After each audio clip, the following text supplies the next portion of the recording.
So if everybody took their wine, beer, coffee, just over there, then I think we're ready. So good evening. Welcome. We're very happy to see you here. And I'm very honored to open the last event of the Poetry Place International Festival #3. I'm the artist director of the Poetry Place and Festival with the poetess Noah Shakarji. And first I will introduce Daniel Oz. Daniel is a poet, an editor, and translator. He has published 4 books. His short poems have been translated into a variety of languages and published in major journals around the world, including the American World Literature Today, Italian Poesia, and Polish Fraza. Daniel is a co-editor-in-chief of Barchash Publishing House together with Eran Hadas.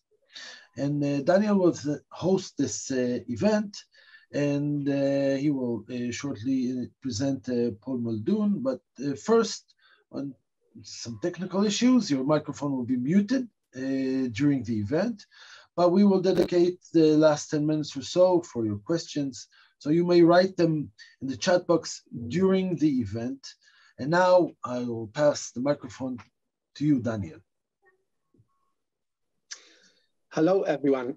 So I'd like to begin with the thank yous, just to get them out of the way. So thank you so much to Poetry Place, Makom LeShira, Gilad, Noah, Noga, Aviv, and everyone else, the many folks, the good folks that are working so hard on these events.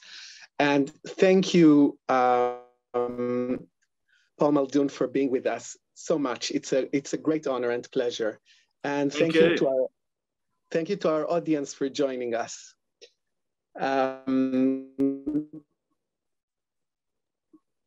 I will tell you a little bit about Paul. He's the winner of numerous honors, including the Pulitzer Prize for Poetry and the T.S. Eliot Prize for Poetry. His most recent collection is Howdy Scalp, 2021. Paul Muldoon was born in 1951, Portadown, County Armagh, and raised near the Moy in Northern Ireland. He's of Catholic background, though I think he often says in interviews that religion and politics were not a big thing in his home, in his childhood. He studied at Queen's University Belfast, where he met Seamus Heaney and became associated with the Belfast group of poets. Muldoon worked as a producer for the BBC and taught at several academic institutions across the UK. In 1987, Muldoon emigrated to the US. He is a professor at Princeton University and has also taught at Oxford University. He has served as the poetry editor at The New Yorker. I fondly remember, Paul, you're publishing a poem by my friend Hagit Grossman in The New Yorker a few years back. Aside from his own work, he's also a prolific editor with some important anthologies under his belt, and most recently, the collection of Paul McCartney's lyrics titled The Lyrics.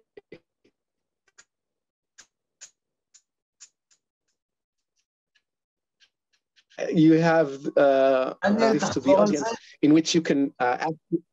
דניאל, תחזור התקעת קצת. תחזור על העניין עם פול מקרטני. So I say that that Paul Muldoon, aside from his own work as a poet, he's also a prolific editor. And most recently, he has edited with Paul McCartney a collection called The Lyrics, of Paul McCartney's lyrics.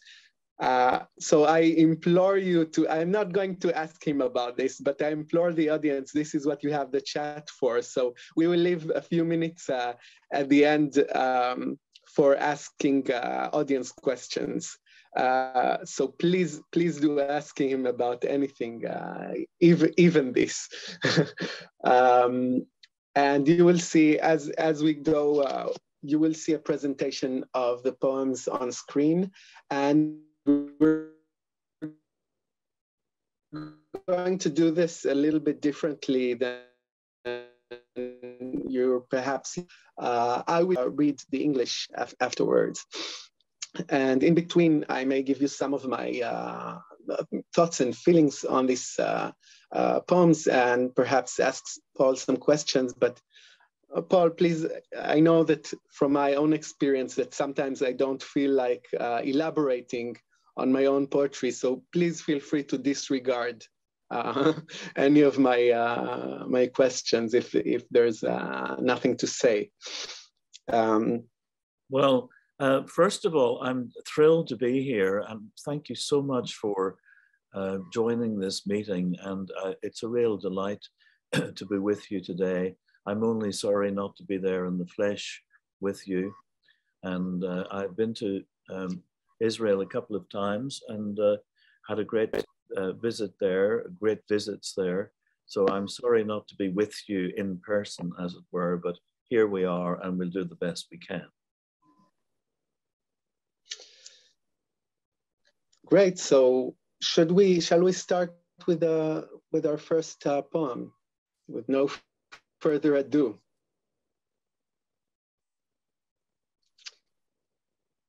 Yeah, would you like me to read this? So Paul, would you like us to start with your English reading, or should I start and you go afterwards? What's your preferred? Actually, on this one, you know, I'm always torn about what's the most effective way of doing this. First of all, I think it's a real blessing to be able to see the text. You know, the poem very often, and certainly in the case of my poems, is pretty much always an oral experience. But it's, I think the ideal is, if the person listening to the poem doesn't already know it by heart, which is a big ask, it's really great to be able to see the text there. So do you know what I think I might do? Why don't you read it in Hebrew first of all, and then I will read it in English, and then maybe you'll read it again. What about that? Absolutely. Why not? Yeah. רוח ועץ. במידה שבה רוב הרוח מתרחשת היכן שיש עצים, כך מרוכז רוב העולם סביבנו. תמיד כשהרוח אוספת את העצים, אלה אל אלה אל אלה, עצה אחת תיקח עץ בזרועותיה ותאחז בו.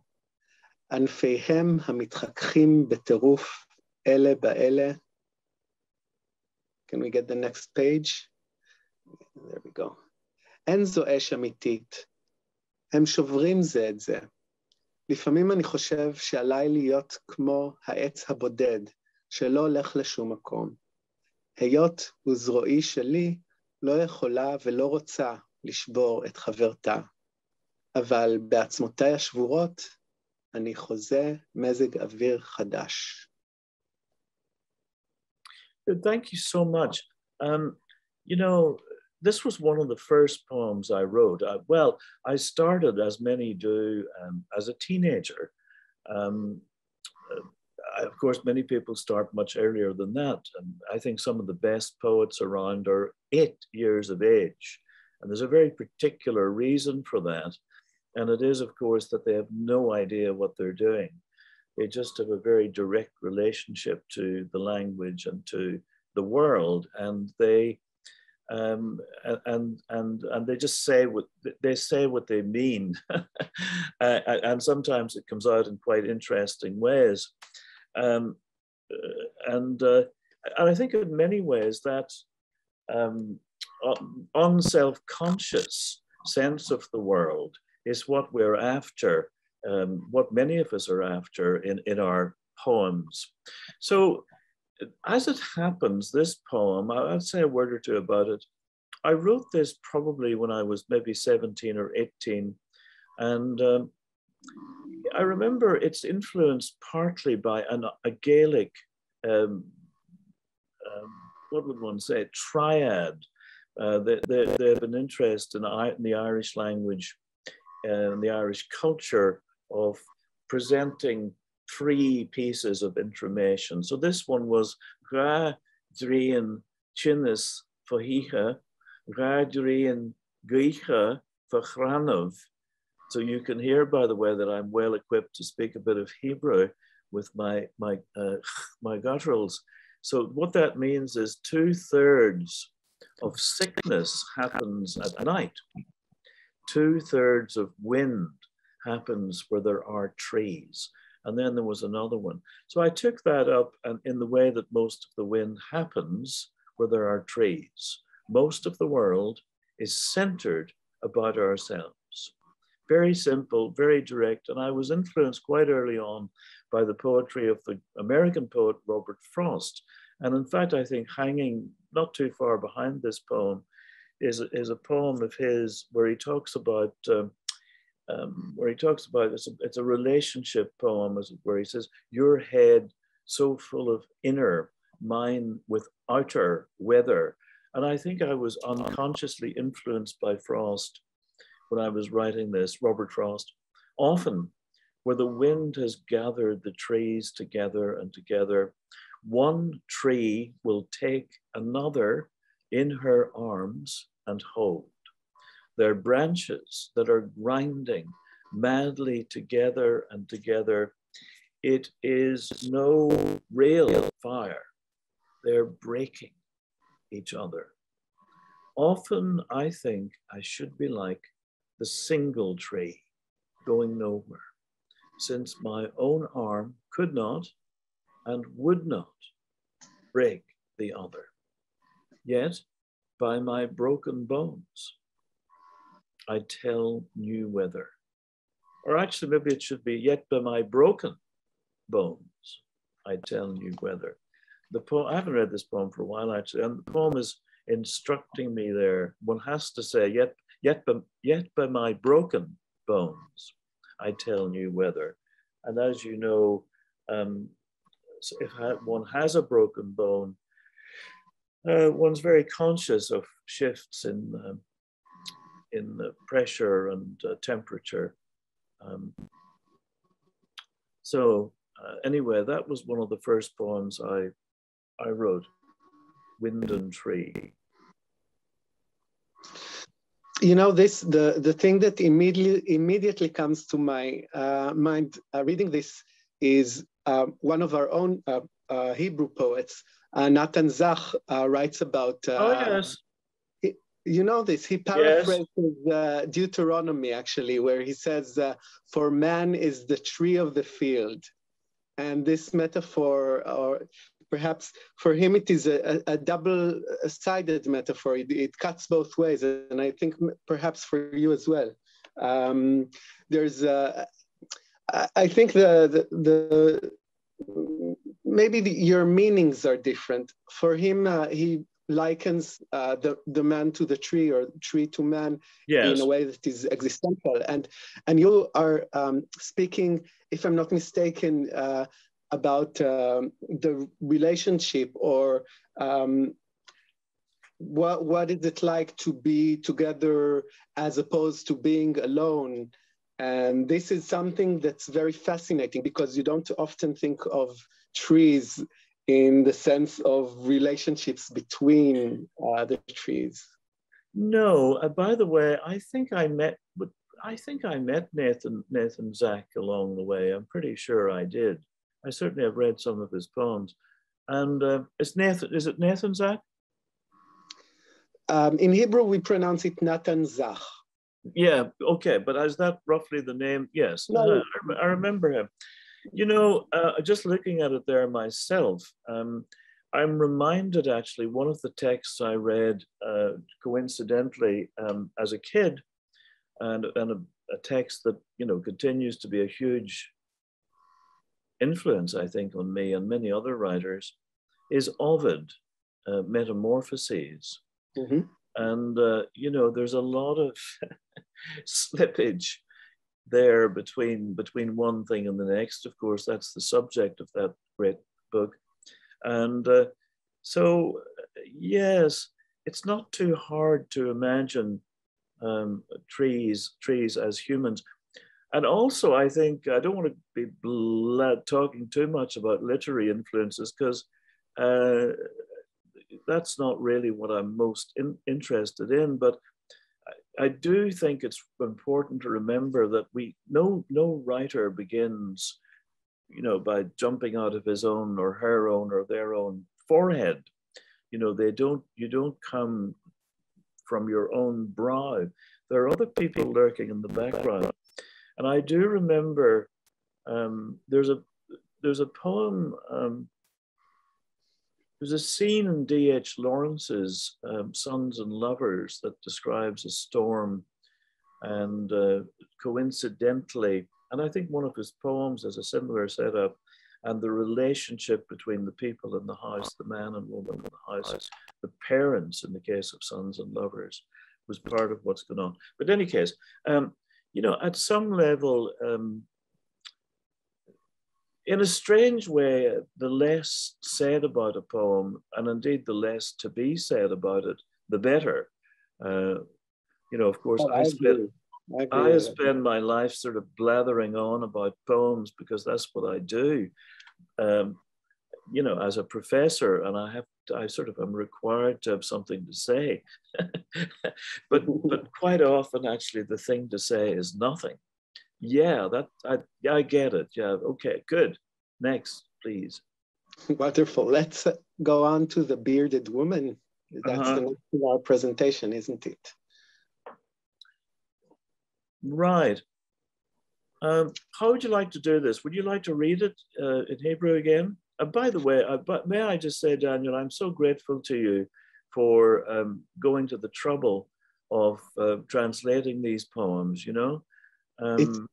It's absolutely my pleasure. You know, it was my initiative just because I love your poetry so much. Well, that's very kind of you. But you know, it's, I mean, really,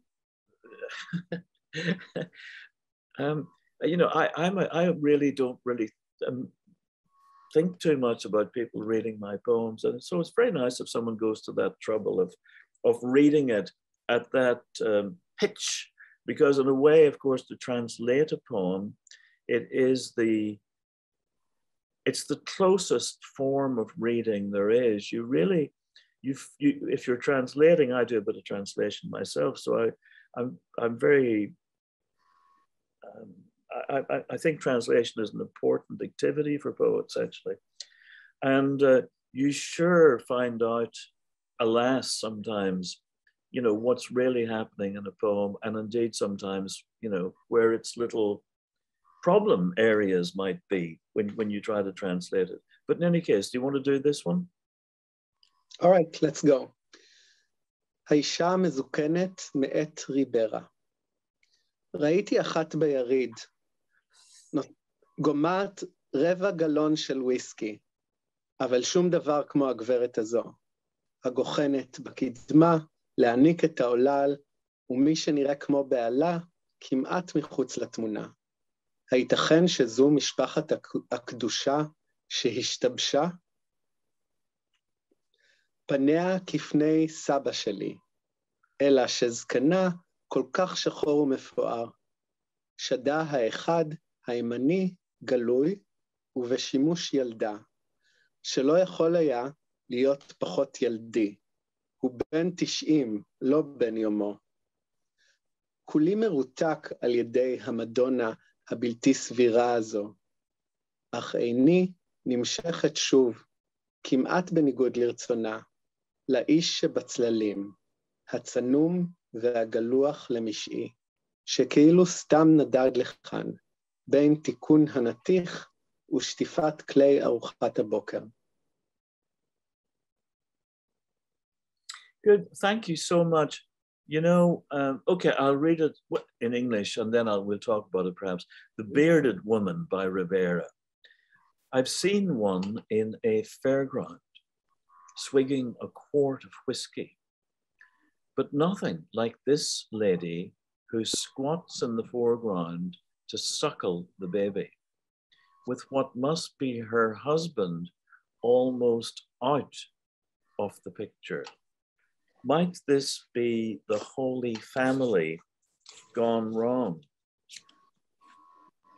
Her face belongs to my granddad, except that her beard is so luxuriously black. One pap, her right, is bared and borrowed by her child, who could not be less childlike. He's 92 if he's a day. I'm taken completely by this so unlikely Madonna. Yet my eye is drawn once again, almost against its wishes, to the figure in the shadows, willowy and clean-shaven, as if he has simply wandered in between mending that fuse and washing the breakfast dishes. So you can see that I actually didn't really quite research this poem to the extent that I might. And I saw this painting first.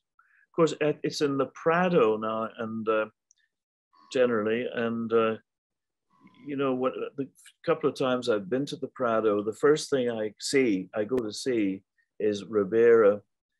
I just love his paintings.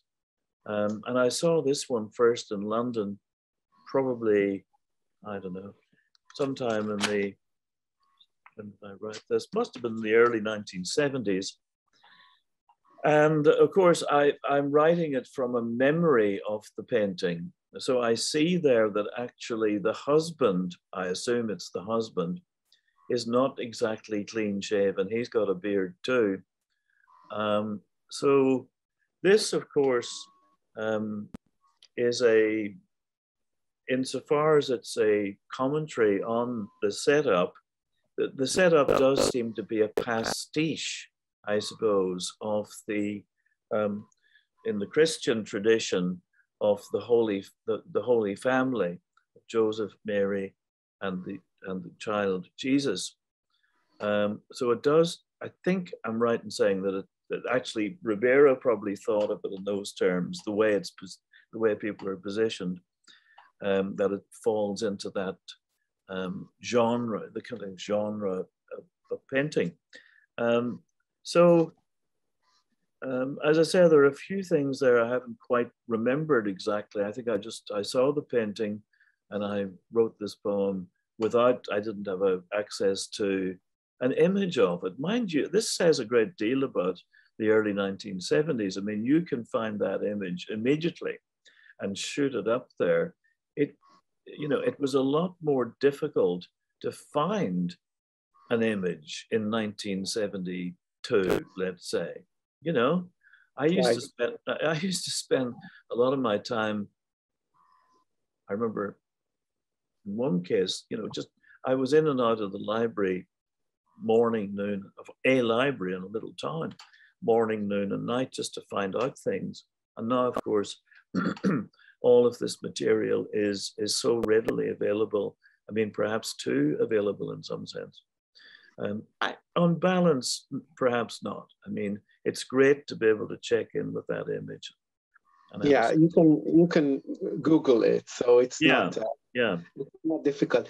What I find, this may be a good place to talk about your rhyming, because usually I make a very concentrated, I always make a concentrated effort to replicate your rhyming schemes, but not, here I feel that so far I have failed. I may keep on trying, because it's very important for me. And I think our day will come, maybe I'll succeed. But the rhyming here is remarkable. You have look at this. You have, I say this to, perhaps you can put up the presentation on screen again so that the audience can see what I'm talking about, the English. Paul rhymes, you see, Paul rhymes fairground with foreground, but these are not consecutive lines. Yes, that's right, yeah.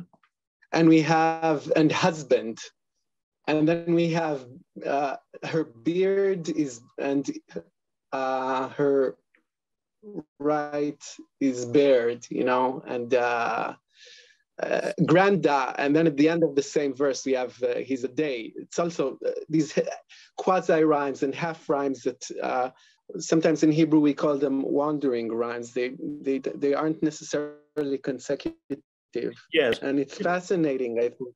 Yeah, at this stage of my life, I was not particularly, and we've got wishes and dishes. I mean, usually, of course, the idea is that there's, you know, one is somewhat consistent in the placing of rhymes, you know? And somehow at this stage, I didn't seem to care too much about that. I'm sort of hinting at rhymes, little connections. I'm not, nowadays, I think I would be, for better or worse, and it could be for worse, I'd be much more consistent about it. It seems to be kind of dropping in and out of rhyming, and just, it's there almost as the little glimpse of a thread in a piece of fabric that you, or maybe something, you know, something, just a stitching. It's like a little stitch that one sees here and there, but not necessarily beautifully finished. But you're right. I mean, the rhymes that I was interested in then, and and to some extent now, in English, it's certainly not that I don't get involved in full rhymes, but I was very influenced early on, and I continue to be influenced by a particular writer in English, and many of you will know, and that's Wilfred Owen, the great First World War poet. And Baird, and what is it? Beard? That is an archetypical Wilfred Owen half rhyme, or whatever it is, whatever you'd call it, slant rhyme. And somehow it's often, not always, but it's often more effective in English not to go sort of full frontal, as it were, on the rhyme, in the rhyme business, you know. That, I think it's a fascinating way of rhyming, and it presents, in translation, it often presents a sort of dilemma, because sometimes I have a full rhyme, but I'm not sure whether I should use the full rhyme. I think yes. maybe not, maybe look for something softer. Yeah, well, I think you can, because you can see there, as you say yourself, wishes and dishes. So so long as you give, I mean, first of all, I very much admire and respect and admire the fact that you try to, you know, represent in some way something of the formal constraints, if that's what they are, of the original. I encourage my own translation students to, if a poem is rhymed, to try to render that by some kind of equivalence. It doesn't have to be an absolutely line by line representation of that, but you know, if lines 3 and 5 rhyme in the original, it doesn't necessarily mean that lines 3 and 5 have to rhyme in the translation. Yeah. It's perhaps lines 4 and 7. It gives a sense of something that's going on in the original and honors that. All right, let's move on. Now we have Quof. Is that, am I pronouncing this right? Quof? So far as I know, yes, I believe so. But that's what we said when we were kids. I mentioned, yeah, you know, I was brought up well, you were talking about religion earlier on. I was brought up as a Catholic in Northern Ireland. That's partly why that the religious iconography of that family scene is kind of charged. But I was also brought up with a sense of the Irish language. And we had this word in our family, quiff. And at some, and it was a private word. No one else used this term that we knew of for a hot water bottle. At least, I don't even know if we knew that no one else used it. Gradually, we discovered that we might have been the only people who used this word to describe the hot water bottle. You went to bed at night. It's quite chilly. The heating wasn't all that great in those days. And you brought your hot water bottle to bed with you. And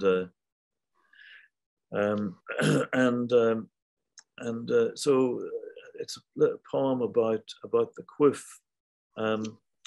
Yeah. Let's go ahead and read it, because I have something to say about it later, and you'll. Yeah. Sure. I'll read it. Should I read this one first, or will you read it? Go ahead. Okay. Quiff. How often have I carried our family word for the hot water bottle to a strange bed, as my father would juggle a red hot half brick in an old sock to his childhood settle. I have taken it into so many lovely heads, or laid it between us like a sword. A hotel room in New York City with a girl who spoke hardly any English, my hand on her breast like the smoldering one-off spoor of the Yeti, or some other shy beast that has yet to enter the language. קוף. כמה פעמים נשאתי את המילה המשפחתית שלנו לציון בקבוק חם אל מיטה זרה, כפי שאבי נהג ללהטט בחצי הלבנה הרותחת שבתוך שנה כל כך הרבה ראשים מצודדים, או הנחתי אותה בינינו כמו חרב. בבית מלון בעיר ניו יורק, עם בחורה שבקושי דיברה אנגלית, ידי על שדה, כמו עקבתו הגוחלת, החד פעמית של היתי, או של איזו מפלצת ביישנית אחרת, שעוד לא נכנסה לשפה. Let me tell you what I love about this poem, so what I read when I read it. You speak about you give the sense of the word, this private family word, which refers to this hot brick in a sock, which is brought into bed for warmth, for sleeping, and an old form of hot water bottle. My father would have used that. You bring the word itself into bed, to intimate encounters, and to me, I read it as you bring this word to bed for the same reason, for warmth, to bring familiarity, the familiarity of the word, which warms up these encounters, which aren't always warm in and of themselves. So this play on the word as the word itself, as the reference of the word, is something that's so beautiful, I think. Good. Thank you. I'm glad you think so. Yeah. I mean, again, I can see this was, there's a kind of a ghost of a sonnet, a very rough sonnet lurking about in there. Right. It's also 14 lines, right? Yeah. And, yeah. And it's there it is.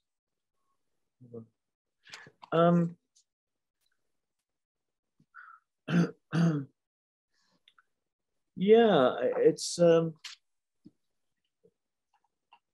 in a strange way. I'm not so sure if there's that much to say about it. The Yeti, of course, is the also known as the abominable snowman.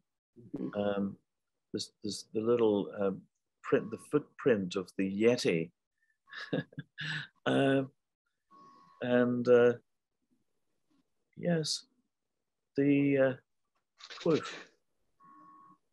And there's, you know, the in the last stanza, there's another thing that I like, or it's actually, you know, that you talk about the girl who hardly spoke any English, and then yes.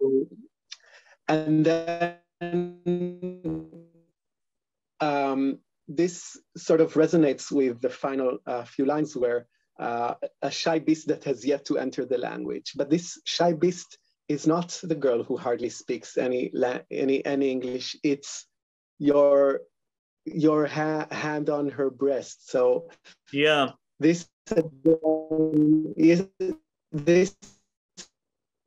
again speaks to viewers that are casual, that are not as intimate as they could be, and you're not really entering this the language of intimacy.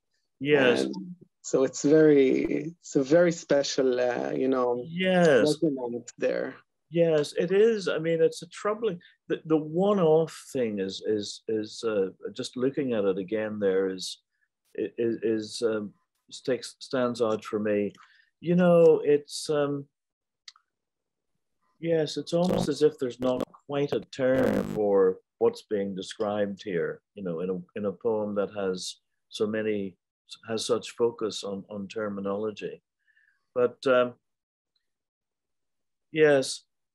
Would you like to read another? Do you think we should read the Briefcase perhaps when we're in New York? And because I know we're sort of moving along quite a bit there, and perhaps people want to ask a question or say something. Right. Well, let's leave the questions for the last 5 minutes. But okay, the Briefcase. Yes, it's also set. There's another strange-ish poem, I think. I mean, most of my poems are a little strange. And this one is set in New York City, where just after I moved there in 1987, I was teaching at Columbia at the time, and Princeton, in fact. And I used to go out to teach with a little plastic bag with my various grocery store bag, and my father-in-law thought this was somehow inappropriate, and he was a doctor, and he gave me as a present a briefcase which I think one of his patients had given him, and it was a briefcase which was quite loud in its appearance, just from the description of it there, the color, and it was made of eel skin. And as you know, one of the things that the poem is playing with is the power of the eel. The eel moves through the world like quite a few animals by aligning itself with various magnetic forces in the world, and it's somehow quite a powerful creature. And the obol, of course, is the coin that one gives the ferryman to get across the river Lethe, or whatever. You give it to Charon. Anyway, I'll read it perhaps, the Briefcase, for Seamus Heaney. And I dedicated it to Seamus Heaney, whom you mentioned earlier on, partly because he had a few poems, mostly because he had a few poems featuring eels. I held the briefcase at arm's length from me. The ox blood or liver, eel skin, with which it was covered had suddenly grown supple. I'd been waiting in line for the crosstown bus when an almighty cloudburst left the sidewalk a raging torrent. And though it contained only the first inkling of this poem, I knew I daren't set the briefcase down to slap my pockets for an obol, for fear it might slink into a culvert and strike out along the East River for the sea, by which I mean the open sea. המזוודה, לשיימוס היני. החזקתי את המזוודה בזרוע פשוטה, אור הצלופח שכיסה אותה בגוון שרוק או קרמיל התרכך פתאום. חיכיתי בתור לאוטובוס העירוני, כאשר שבר ענן איתני הותיר במדרכה שיטפון גועש.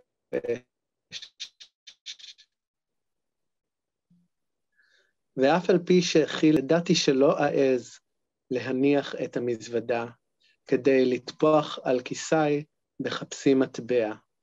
שמא תחליק לתעלה, ותפליג במורד האיסט ריבר לים, ובכך כוונתי לים הגדול. And again, you can see for what it's worth that this poem is playing with notions of, this traditional form, this received form of the sonnet, which has, had such an extraordinary history in poetry in English and many other languages.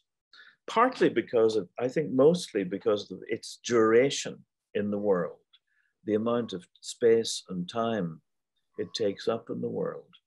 But it's quite, what would one say, free and easy. I mean, I'm just looking at some of its, the liver, we have to wait to river before we get anything for that. Right. Torrent and derrant, obol, supple, these kind of hints and at covered, I suppose, and culvert, these hints at rhymes that are operating almost under the radar of the poem, but giving it some sort of, keeping it, keeping it under control in some strange way, though it's all about letting things go. Let's do these two poems, Ireland and Trifle, with your permission, because I think they're wonderful poems. Certainly. Yes, So, well, one of the great things about the poem Ireland is how short it is, always an excellent thing in a poem. Do you want to read it first? Absolutely, let's go. אירלנד, הפולקסווגן החונה ברווח, ומנועו מתקתק לו בלחש, מעניין אם זהו זוג מאהבים, ולא גברים הנחפזים בחזרה, ובדרכם שני שדות ונהר. Ireland, the Volkswagen, parked in the gap, but gently taking over. You wonder if it's lovers, and not men hurrying back across two fields and a river.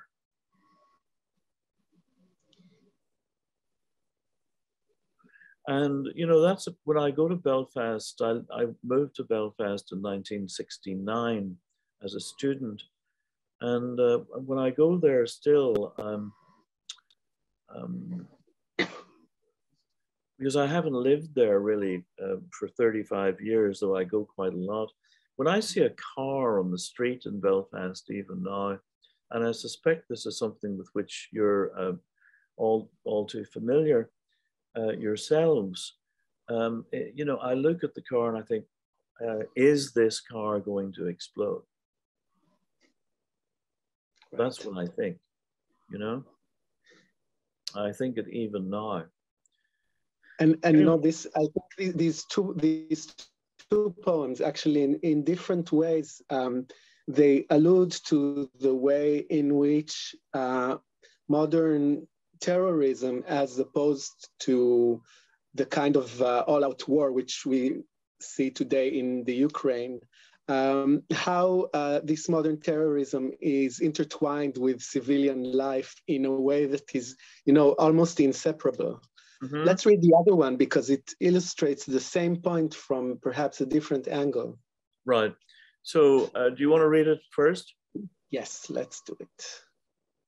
רפרפת. התכוונתי לעבוד במקום לאכול צהריים, שלשום. בניין המשרדים שלנו הוא הגבוה בבלפאסט. כשהרמקול השמיע עוד אזעקת פצצה, לקח לנו 4 או 5 דקות לרדת, בערך 30 גרמי מדרגות לקומת הרחוב. ניסיתי לעקוף אישה שנסעה בזרועה הפשוטה לפנים מגש, ועל המגש שארית הקינוח שלה. צלוחית של רפרפת שכבות כחולה ורודה, או עוגת ספוג ומקפא, ועליה גל של קצפת.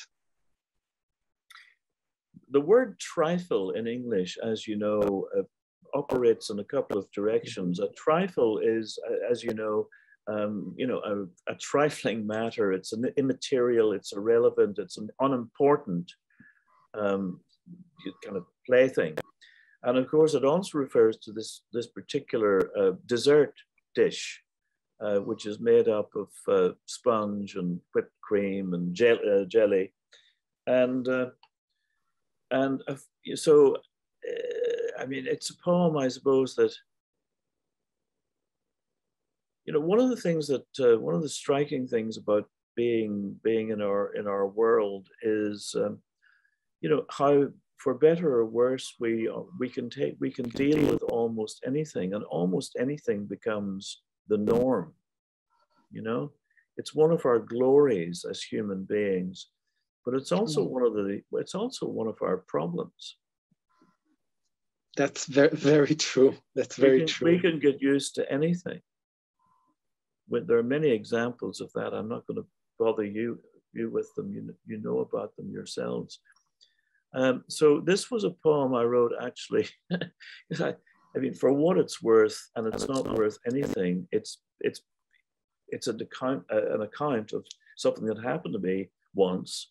I often left a building in Belfast during a bomb scare, and we ran down the 30 flights of steps, often towards, more likely than not, towards a bomb.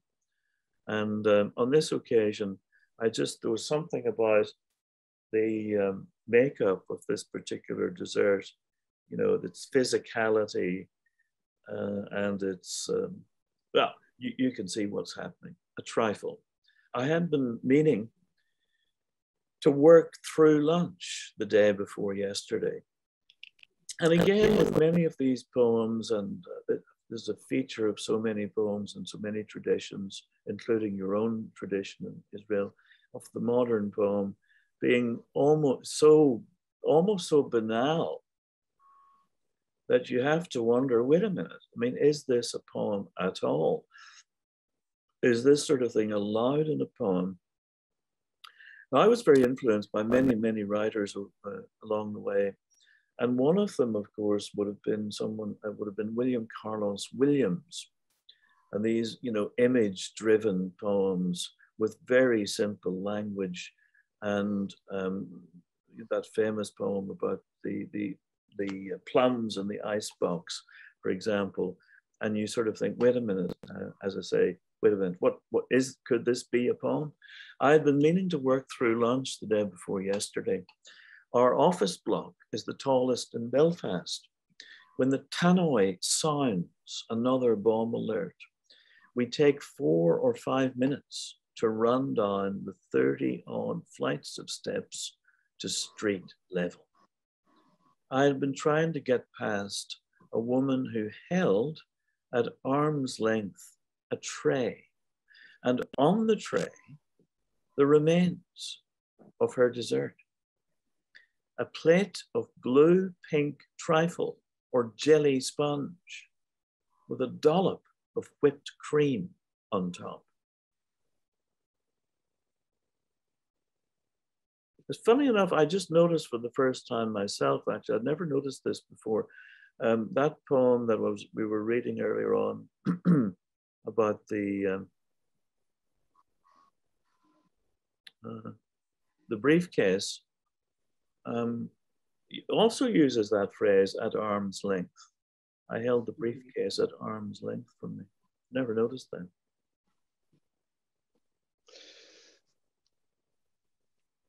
So yeah, I love these poems. I think we're running out of time, and what I'd suggest, there is one poem which you requested especially, and I made a quick translation of it. Yes, we should do that. And should we do it now? And or should perhaps we should do that. Let's do it and then move on to our.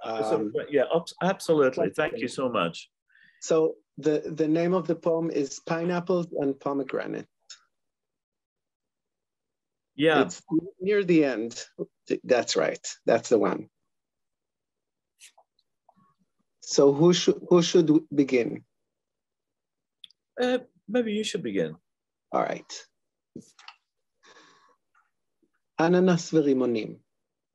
לחשוב שבעודי בן 13 שדוף, כבר התגוששתי עם חזהו החשוף של האננס הראשון שלי, שהציב אתגר חדש לכוח הרצון שלי, וידעתי עד לשד העצמות, שהוא אומר דבר מה נוסף עליו עצמו. הגם שלא היה לי שמץ קט שבקטנים, על היותו סמל כלל עולמי להסברת פנים. פנים, כן? לא מלחמת הסברה. אם הבנתם איפה אני בא. כאילו טרם נסגרה היד הפתוחה. ופעם היא תפסיק את הסיפור, עם רימון היד בפינה אחת של הכדור. אני מדבר על אננסים, כן? לא על רימונים. Yes, thank you. I mean, one of the things this is missing, and I'm pretty sure it is in the published version of it, this poem was dedicated to Yehuda Amichai, whom I had the privilege of meeting a few times over the years. And I noticed I took it off the internet. Sorry, what do you say? I hope that some in our audience are immediately cognizant of Hayad Ptucha, the open hand, which is very Amichai phrase. These two words.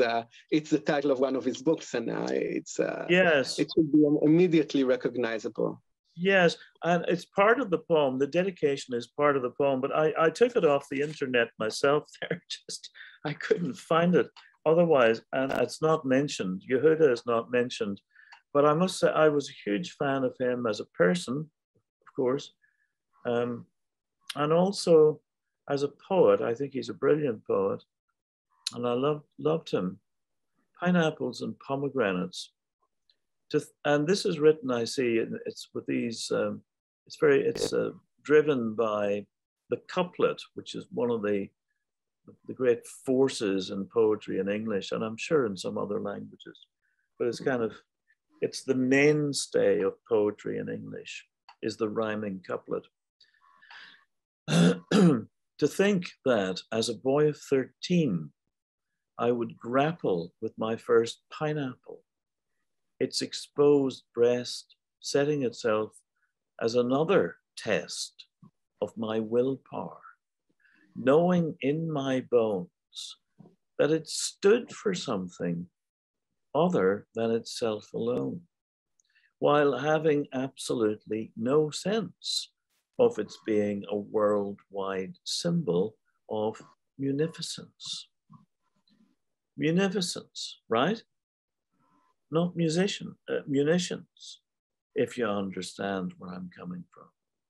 As if the open hand might for once put paid to the hand grenade in one corner of the planet. I'm talking about pineapples, right? Not pomegranates. Beautiful. Let's see what we're being asked by the audience. Yes. Okay. No, go ahead. If you have something. No, not at all. No, I'd love to try to answer a question if there is one or a comment. We have 3 questions actually. Let's see what we can. Yeah, let's see how we get on. We have 4 minutes. All right. So we're being asked, what is it like to read, to write poetry in a different English-speaking setting than Ireland? So I think they're asking about moving to the US. Okay, right. I wasn't sure. I thought maybe, yes. Okay, I wasn't sure what that meant. You know, I think initially it was a little strange. Well, first of all, okay, so I was brought up in Northern Ireland, which of course is part of the United Kingdom, Great Britain and Northern Ireland.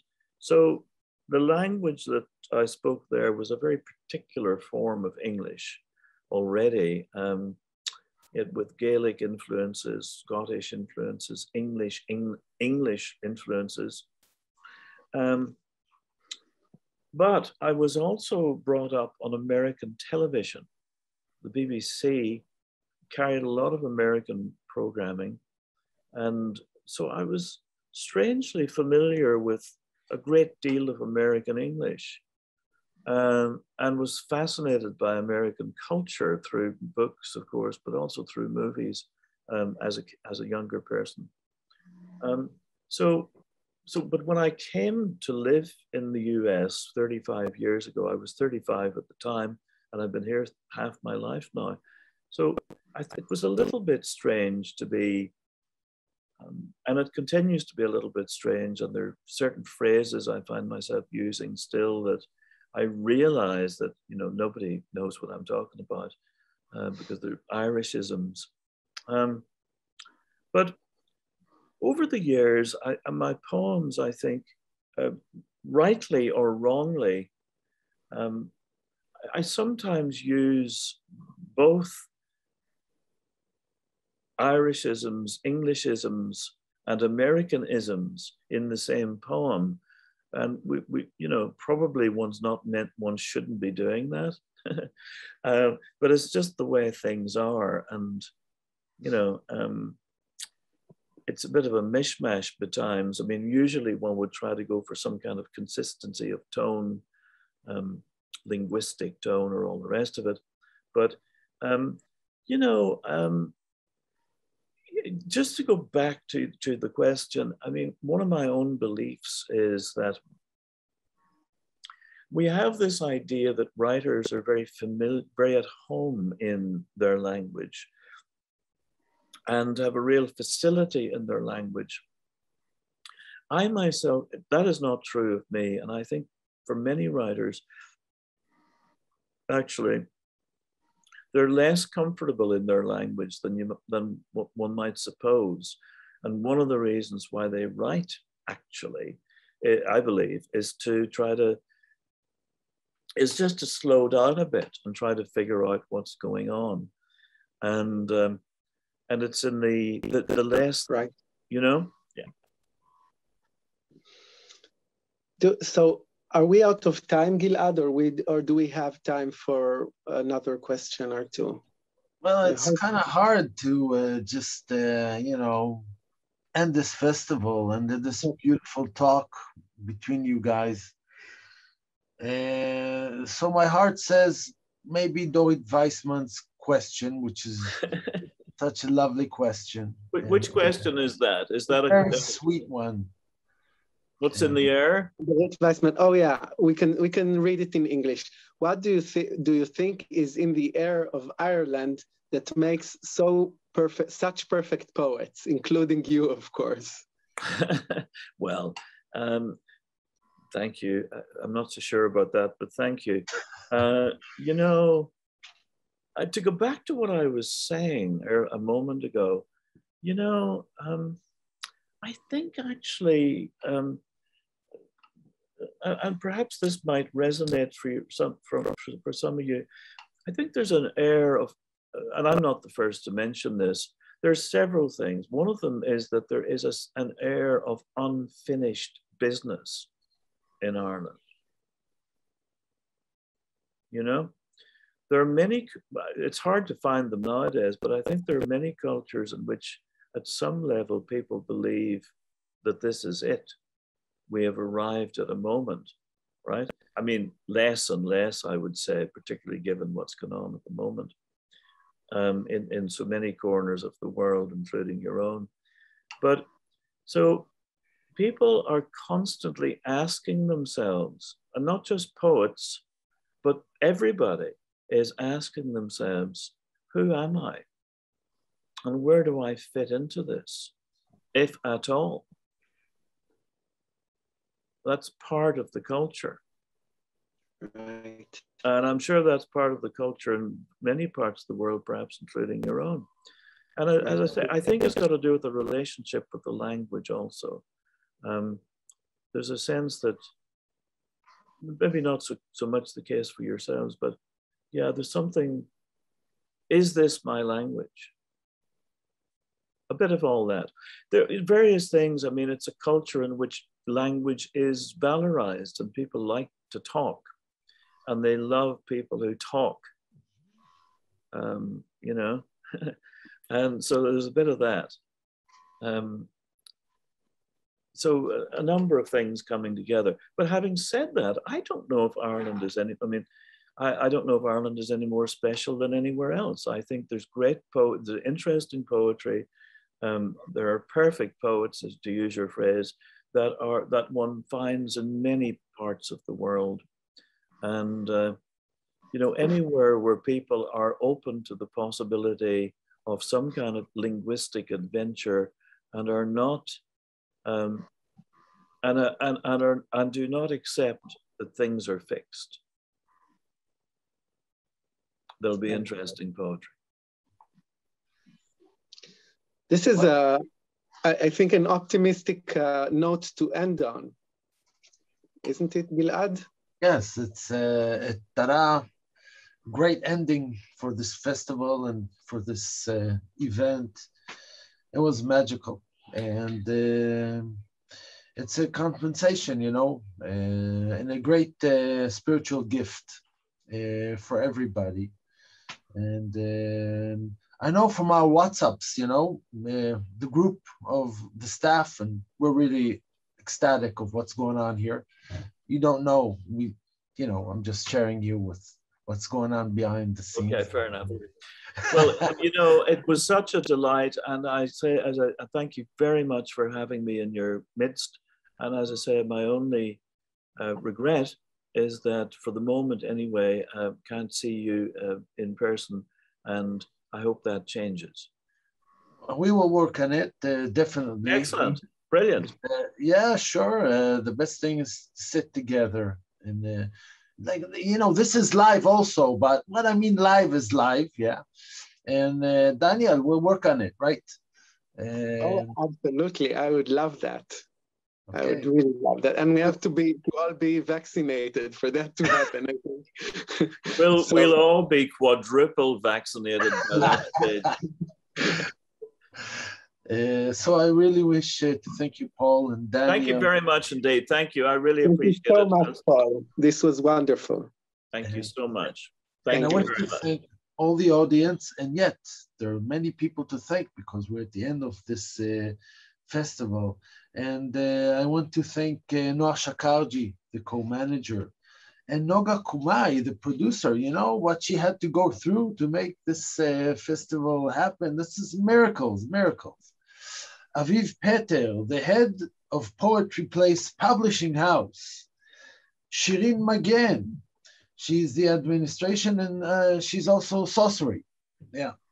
Igor Schweiker, finances. Shirley Tzchaki PR, Ricky Cohen, marketing. And we have here Smadar, and we have here Lilach, and we had Shaya, and no, is there anyone else that I forget? Ricky Cohen Marketing.